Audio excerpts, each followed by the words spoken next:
Hello, lovely friend. I am Dr. Mary Barson. And I'm Dr. Lucy Burns. And this is the Real Health and Weight Loss Podcast. Hello, my gorgeous friends. It's Dr. Lucy here this morning, and I am without the gorgeous Dr. Mary because I have a very special guest to interview. And I think that for all the women in the world, you will relate very well to my gorgeous guest, Sharyn Streitberg. Sharyn, welcome to the podcast. Thank you for having me. I'm very honoured. Well, I think that your story is remarkable. And I say remarkable almost with tongue in cheek because it is a great story. But it's not that you're super special, like that your story is, one of those, oh my God, she's so rare type stories. It's a story that we hear a lot, but it's a story that makes a phenomenal difference to the person experiencing the story. Yes, it's an interesting story, one of travel and adventure and change. Indeed. So what I'd love to know, Sharyn, if you could just set the scene for our listeners, just tell them a bit about who you are, where you live at the moment, and even how you found real life medicine. So I am originally from Melbourne. I worked as a nurse in Melbourne for many years, and then my husband was assigned to overseas duties with his corporation that he works for. And I'm currently living in Switzerland, where I've been for the last 7 months. And prior to that, I was in Poland for 5 years. So I've had a very interesting change. And real life medicine for me has been such a game changer in my life. I'm happier, I'm healthier, which I never thought was possible. And it was introduced to me by a friend in Melbourne in about March this year. Mm-hmm. And she's also a member of Real Life Medicine. And she told me about it and I went, it's just another thing that I have to think about. So your friend introduced you to real life medicine. Tell us about your health at that stage. Like, what was going on for you? Why did she think that you needed to, be introduced to us? I was battling with my weight for many, many years, up and down, all over the place. I've tried numerous different lifestyle changing programs, which were probably not as natural and real as they could be. I don't know if I can mention what I've tried. Of course. Yeah, absolutely. I was at Weight Watchers at 14, 15, so I could get a beautiful Deb dress way back in the day. I look back at photos of that now and go, I wasn't even overweight. No. I was sporty. Yeah. But anyway, I went and the diet trauma that I hear a lot about, I don't think I fully experienced that aspect, but constantly being bigger than my friends. Then I started nursing and I put my weight on when I was at college because I was drinking 10 cans of Coca-Cola a day to stay awake because we were partying, of course, and studying the day. And it just went from there, just blew out of control. And it just went up and up and up. Then I lost weight and I got down to a reasonable weight, and then from then on it's just gone up and up. So at my heaviest I was 130 kilograms. And I made some changes and I used a product called Isogenics. And it worked, and I did maintain it, but it just was so full of stuff that I shouldn't be putting in my body. And my girlfriend in March this year, because I was still dabbling every now and then in shake meal replacement, and it was it's just not good to put stuff in your body you don't know what it is. No. And did you have any kind of health effects, related to ongoing weight gain? Yeah, so 4 years ago I was diagnosed with type 2 diabetes. and hypertension. I suspect the type 2 diabetes may have been a couple of years before diagnosis, but I chose to ignore it.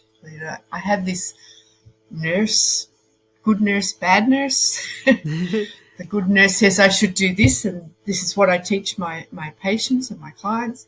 And the good nurse, the bad nurse says, it doesn't apply to you. And just, yes. It's like, we call that the rebel who doesn't care, just says, bugger it, I'm going to do it anyway. Yeah. Exactly. So I didn't believe I had hypertension. I just went to the doctor one day I was in Poland then, and because I have a pacemaker for a non-specific reason, an unusual reason, but anyway, he did my blood pressure and it was like 260 on 120, and I'm like, I said, that's ridiculous. My blood pressure 6 months ago was perfectly stable. There was nothing wrong. So I just thought his machine was like the electronic machines. I just say don't work on my arm because I have had a fat arm. Just ignored it. Anyway, he said, just humour me and take these tablets. And so I was reluctant to take them because I didn't want to, pass out from dropping blood pressure because I didn't trust the machine. And then I flew to Australia because my dad was having surgery and I wanted to be in Australia. So they had a blood pressure clinic at the hospital, and I thought, I'll check it again. And it was ridiculously high again. So I asked them to do it manually.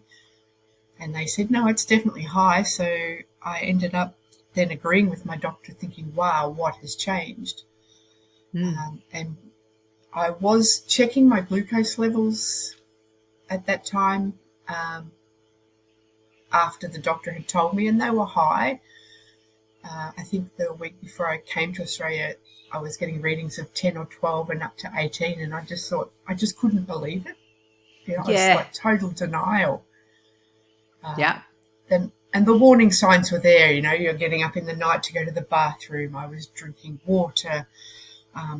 I drink a reasonable amount of water, but I was drinking a lot more and I was thirsty at night. And I hadn't really changed my diet, even though I had tried to, from my previous discussion with my GP in Australia, to manage my lifestyle. So isn't it interesting how it's so interesting, isn't it, though, how strong our denial mechanisms can be, even in the face of really obvious signs.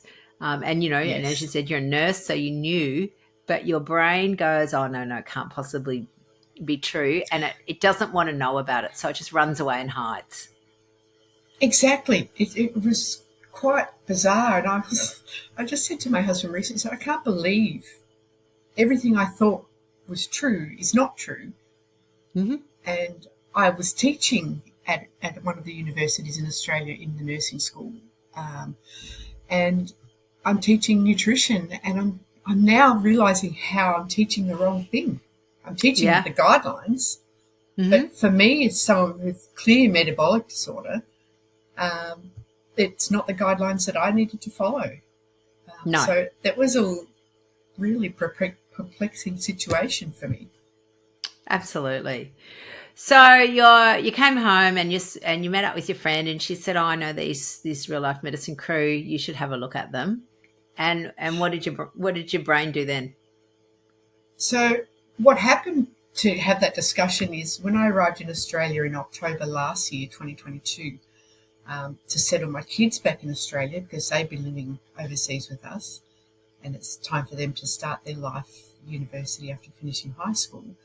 My blood pressure, glucose has started to get ridiculously high, and I couldn't understand why, because I was taking a weekly injection of Trulicity. It was stable in Poland. It really was all to do with the change of environment, change of diet, the stress that we had been under through COVID, and it was a myriad of things. And I went to my doctor, and my renal function was not looking as it should for someone my age. Right. So you really were albumin. Profoundly unwell then with your you know, with your metabolic syndrome and diabetes, it was having some significant Yep. effects on you. It was having significant effects, and that was it for me. And I worked with the GP in Australia before I came to live in Switzerland to join my husband. And I said, I need to fix this. And then I was telling my girlfriend, who is also a nurse, and she said, this is what I've found. I'm going to you had a conference. She said, I'm going to this. She said, have a look. And I said, look, when I get to Switzerland, I'll have a look. I said, but my mind at the moment, sorting out the kids, making sure they're all settled, I'll get to it. It's a profoundly common trait amongst women that we look after everyone else's needs first and we'll get to ours at some stage. Yes, exactly. Yeah. And I've realised the mistake in that, and I tell people now, don't put things off. I've got girlfriends in Australia who are amazed how much progress I've made, and I tell them what I've done, but they haven't got the brain space to think about it because there's so much going on in their lives. Absolutely. So I then arrived in Switzerland. Sorry. Yes. No, that's all right. That's what I was just about to say. So you then got back home, and then what happened? Yep. I said, well, I looked at it. I read up on it. I finally had the headspace to think about it because the house had already been unpacked, thankfully, because that's an arduous task every few years. Yeah. And I read about it, and I said to my husband, I think I should try this. And he goes, oh, he's the devil's advocate in my life. Yeah. And he says, well, you try a lot of things. He said, really, you just need to exercise more and eat less. And I just looked at him cross-eyed and I went, I don't eat more than you. Yeah. And that was also the problem. I'm not eating enough, but I'm not eating enough of the right food. Yes. So he said, if you want to try it and see what happens. So, and here we are, I started in May. So I started looking at, in April, I made some changes in May and hit the first 12-week challenge in June. And I haven't looked back. And my husband you now is have amazed. momentum. And you have momentum, Yes. which is why we call it momentum, because that's what it is. You get started with just a little step, toe in, you know, make a couple of things, hope that it's going to be all right, and then you just get going and it just moves forward. Yeah, and look, it is so simple. And look, I still have struggles. I think for me, the incorporation of the mindset and the hypnosis has actually been a real change for me, because I've always looked at that those concepts as it's all a bit hippie. Of fluff. Yeah. A bit of fluff, and look, I don't need that. And but I thought, you know, if I'm going to embrace this, I've got to embrace it all. So I just started with one change, and that was looking at my cupboards, removing everything as you do. Although I didn't throw things out, I put it in the cupboard where I couldn't see it. And actually, mostly that's not a huge issue for me. And my husband just eats the garbage that's left. But after 7 months, there's not any garbage in the house anymore, really. So he'll be getting healthier. He'll be getting healthier by proxy. Yeah, he claims that the weight I've lost has gone to him. So. Well, and so how's your health these days? What's been happening? So I have dropped my HbA1c from January 2022 from 12 to, I think my last one was in September this year, and it's now 7. Excellent. So I've been really pleased. The biggest drop came, I think, in June when I started. It was 9. Mm-hmm. And now it's down to 7, and hopefully it gets down into the normal range. It will. My endocrinologist here was not openly supportive of what I was doing. He sort of felt it was like low carb. It's really keto, and you need to have carbohydrate. And I said, I will prove you wrong. And so I've actually now sent him the link to him about what I'm doing, because I turned up in his office recently for a check. My renal function is back to normal. Oh, they're wonderful. I don't have a huge albumin leak anymore, which is just amazing, because that was the turning point for me, you know, and it should have been a lot of other things. My blood pressure is stable. I only take quite a small dose of an antihypertensive, so they don't want to stop that at this point. That's okay. And my glucoses are sitting below, it depends. Some days it's sitting around 6.5, some days it's sitting around 7 or 8. And I always know when I've not been as focused on what I'm eating by my glucoses in the middle of the day. But I think that, again, one of our favourite sayings is progress, not perfection. But, and you are showing enormous progress from a woman that was really profoundly unwell with type 2 diabetes, affecting your kidneys that were leaking protein and for, our listeners, hemoglobin A1C is a measure of people's diabetic or glucose control. And 12 is what we would consider poor control. It's really not. It means that your blood sugars were probably sitting around the 18s fairly frequently. So to then have it come down into 7, and whilst it's not quite in a normal range, it is an optimal. Like, it's amazing for someone with type 2 diabetes to be able to reverse your disease. Yeah, and the endocrinologist here was like, this is amazing. He was just blown away by the change just in the 3 months between seeing him. Yeah. And he couldn't believe it. And then I did a 2-week continuous glucose monitor, because I wanted to educate myself on what foods affect me the most. I was really curious to understand that, and being a nurse, I like a little bit of research and a little bit of science. So because the continuous glucose monitors here are outrageously expensive, and being type 2 diabetes, your insurance will not pay for it. So it's like $180 a month, Australian dollars, just for the little tag that goes on your arm. Yeah. So he just lent it to me for 2 weeks, and for 2 weeks I looked at what I ate, and I ate things that I used to eat just to see what it would do. And I've learnt so much about the food I eat, and it's been amazing. Yeah, that's wonderful. Do you know the other thing? Everything. Yeah, absolutely. And if I remember correctly, you posted a picture in the Facebook group recently about an achievement that you presumably didn't think was possible. So I'd love you to share that too. So I've had 2 major achievements. The first one was the picture I posted first was a dress. I have 2 dresses that I have kept for 23 years. I last wore these dresses because they were so expensive when I brought them.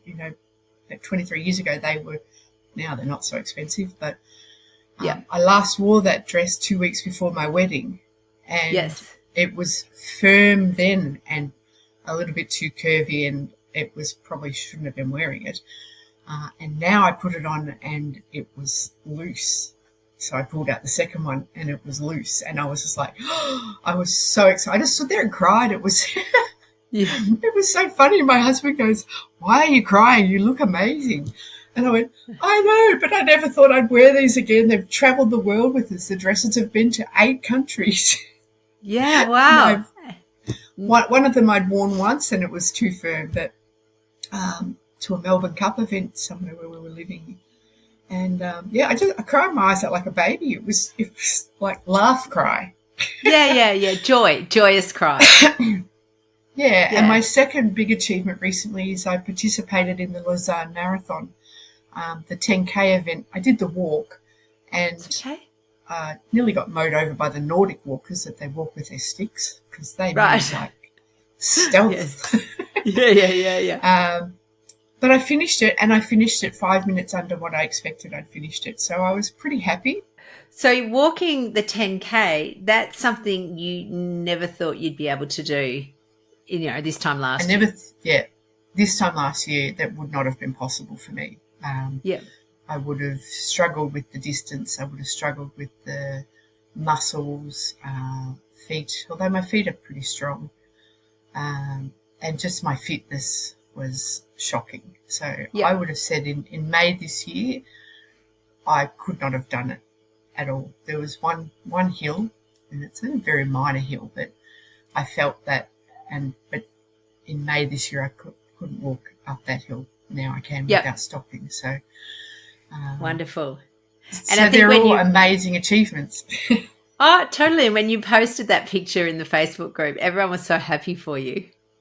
And it's such reinforcement that you get from the group. And I remember when I first started, like everyone, you guys said in your podcast and your support coaching calls is when you do this and you start posting photos, you'll start getting lots of comments and stuff, and that will help feed and stuff. But you've got to remember that eventually the positive comments will stop, and you've got to be able to sustain that. Yeah. So for me, all these little wins and the non-scale victories, the scale victories are amazing for me. I'm the lightest I've been. I'm smaller than the day I was married.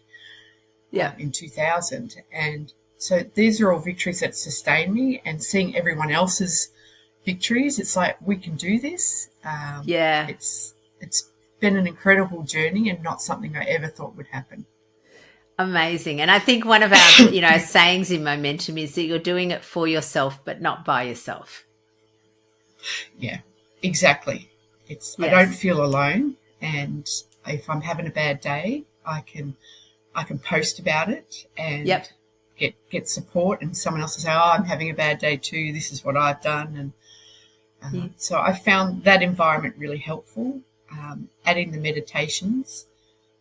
I'm a person who loves structure, so what I liked about the 12 weeks was on Saturday the information would come through for me at midday because it was midnight in Australia, and so on Saturday afternoon, if I had time, I would already start the modules, and so every week I had a plan. I would do this and I would do that and I would do this. Yes. So for me, who loves everything lined up and ordered and how I have to do it, I found it super easy. The simplicity was great. And I had the mind space to really think about challenging my views on meditation and hypnosis. I was always afraid of hypnosis.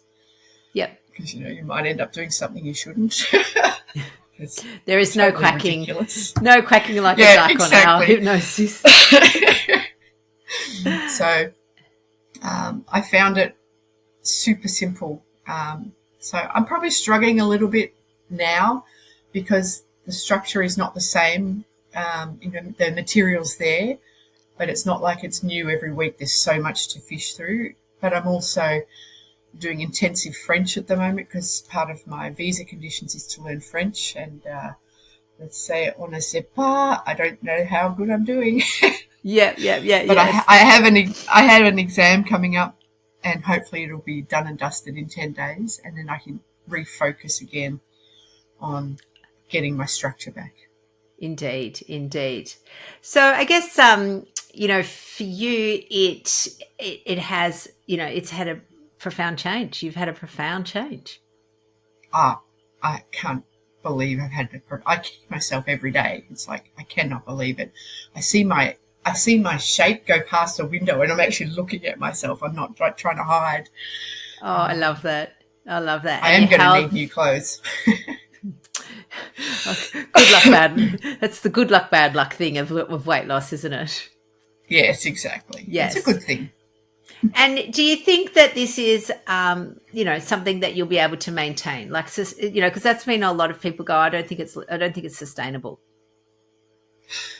Totally sustainable. I am still losing weight, and I'm doing it reasonably slowly, and I still have my slip-ups. I feel I've got a lot of carb creep at the moment because we've had a few celebrations, and I try to do the best I can, but sometimes it's a little hard to resist. I know I cannot have Pringles in my house or crisps or chips or anything.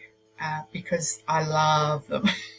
Yep. And I can't just have one. So they're just not in the house, although they are in the house at the moment because we had people bring them to a party last week. Yep. We had a delayed housewarming, and I did nice. all low carb food, and people didn't even know. No, it's not hard. Honestly, it isn't. Once you, as you said, you just need a little bit of space in your mind, and the actual doing of it is easy. Yeah, it's so simple, and I have the mind space. My kids are doing well, and they used to take up a lot of my time for various issues due to COVID related stress, but things are going well, and Wonderful. I like changing things from pasta. I think I've had pasta twice in the last 7 months. I went to Italy, and I was terrified I was going to fall over in Italy and not eat. I went to Italy for a week. I met some friends from Australia there, some girlfriends. Yep. And it was so easy to maintain, because it's interesting, not everyone eats pasta in Italy, and No. And I didn't eat any pizza because I'm not a big pizza fan anyway. Yeah. Although the fat dough pizza is amazing. Yeah, I know. For pizza lovers, you can still, have your pizza. What is it? Have your cake and eat it too. You can have your pizza and eat it too. Exactly. But Oh, that's I think so the most good. important thing, is the self-compassion. Yeah. I used to kick myself when I'd slip up and out. Maybe I think I'm a bit too self-compassionate at the moment. But Oh, no, you're onto it. So firm but fair. I'm the boss. Yeah, I'm the boss of me, and that resonates. You guys said that from the beginning. You are the boss of you. Yeah. Is it helpful or unhelpful? So just changing the words, how I spoke about how I ate, has made an incredible difference. Yeah. And I think, it's, well, you're still a work in progress. And I think that's why we, really spend our time with that self-compassion, because for decades, you put yourself at the bottom of the heap. You tried dieting, you learned, some tools that are probably unhelpful long-term. And so it's unlearning that behavior and those stories and relearning the new ones, which, to quote Pantene, doesn't happen overnight, but it does happen. Yeah, it's amazing. It took a while for the changes to start. I would say, I think maybe by week 8, I started to see real positive changes in the 12 weeks. And I did start losing reasonably quickly, I think about week 4 or week 5. But actually seeing the changes in myself was probably around week 8. Yeah. And it was quite amazing. I still pinch myself. I know. And what I just love, and again, our listeners won't be able to see you on the camera, but just, your skin's clear, you're vibrant, you just look well. Yeah. And my fingernails, I cannot believe my fingernails are healthy. And they were never terrible, but I just thought they're stronger. It's amazing how much damage I was doing to my body before this. Well, again, I think it's always helpful to know, though, that our body is an incredible organ. It can repair if given the opportunity, as yours has. And we always say to people, it's never too late. People are never too old. It's never too late. You can always start. And the best time to start, for a lot of people, might have been a few years ago, but the second best time is now. Exactly. That's exactly it. And I said to people recently, I didn't tell anyone I was going on this journey. I decided to keep it a secret. And my husband did let the cat out of the bag, because he sent the photos that he took of me in my dresses, because he was so proud, and he was excited for me, and he didn't realise that I hadn't told anyone. Yeah. So the family were like, "Oh my God, what are you doing?" And I said, "I am eating healthy, real food all the time." Indeed. And they said, "But don't you miss?" I said, "I'm not missing anything." I said, if I feel like a potato, I eat a potato, but I eat one potato. I don't eat 10 potatoes. Yeah. Interestingly, potato doesn't affect my glucose as much as white flour. Yeah. That stuff is the devil. Well, I think, white flour doesn't have any starches or fiber. It's not a whole food. Like a potato comes as a whole food. It makes quite a bit of difference how you prepare it. So people that do a fine mash, for example, will often have that'll put glucose up compared to a baked potato. Yeah, definitely. So I don't have potato often, but occasionally I'll have a small potato, and but mostly I love the cauliflower mash. Indeed. And you know what? You are the boss of you. It doesn't have to be perfect. It has to be consistent. So if you're eating low-carb real food most of the time and you're honest with your brain about what's going on, then you will always get results. It's just incredible. Yeah. And Sharyn, you have changed the trajectory of your health, and your future Sharyn is going to be looking back and thanking current Sharyn for change. Absolutely. I'm not looking back. I love it. Thank you so much for being a guest on the podcast, and for all our lovely listeners. If you relate to Sharyn's story and you want to be part of Momentum, please, now's the time. The doors are open, and all you need to do is toddle over to our website at allthewsrlmedicine.com/momentum, and you can join our beautiful crew. It is the most supportive, lovely, safe, and just incredible environment, and mainly because it's full of incredible women. And, Mary and I are blessed and honoured to be part of their journey. So go check it out. All right, lovelies. I will see you next week. Have a wonderful, wonderful week. Bye for now. The information shared on the Real Health and Weight Loss podcast, including show notes and links, provides general information only. It is not a substitute, nor is it intended to provide individualized medical advice, diagnosis, or treatment, nor can it be construed as such. Please consult your doctor for any medical concerns.